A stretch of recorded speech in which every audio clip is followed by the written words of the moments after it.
According to an article published by NASA, a year on Pluto is 248 Earth years. A day on Pluto lasts 153 hours or about 6 Earth days. Pluto orbits the Sun about 3.6 billion miles away on average, about 40 times as far as the Earth. Pluto is only about 1,400 miles wide, which is about half of the United States or two-thirds the width of the Moon.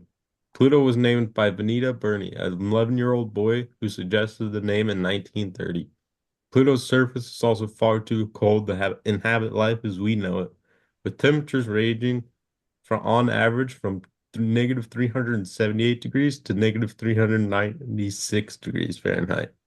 Today we are going to discuss the history of Pluto and the reason for Pluto being reassigned as a dwarf planet. Pluto has distinguished itself in modern culture. Because of that, people still often argue that Pluto should be considered a planet. And okay, now for a brief history on Pluto and its discovery. Pluto was discovered in 1930 by an American astronomer named Clyde Tombaugh. He was hired at the Lowell Observatory in Flagstaff, Arizona in 1929 because of his drawings of Mars and Jupiter that he took from his telescopes. And when he got there, he was given an assignment to find a planet called Planet X, which was predicted by Percival Lowell himself.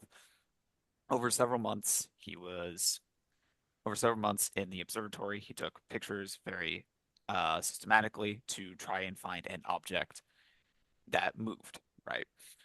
And finally, in February of 1930, after reviewing some of the data he collected, he found a object which was about 40 to 43 astronomical units away, which is where Pluto was predicted to be.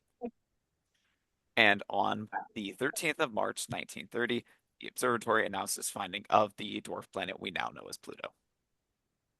All right. Now we move to Pluto's reassignment as a dwarf planet. In August 2006, the International Astronomical Union, or IAU, lowered Pluto's status from being a planet to being a dwarf planet. The reason behind this change is that Pluto didn't meet all three of the IAU's newly developed requirements for something to be a planet. Pluto orbiting the sun and having sufficient mass to have a nearly round shape. It did meet two of the three requirements, but Pluto not having cleared its neighborhood around its orbit, it failed to meet the third one. There has been constant controversy over this change ever since it occurred, even up to this day. And some argue that the third requirement is too vague and shouldn't even be considered. And in conclusion, Pluto has had a very interesting history, not only with its discovery, but through the various situations associated with it, the most popular, of course, being its reassignment. Thank you all for listening to our presentation. I hope you have a good day.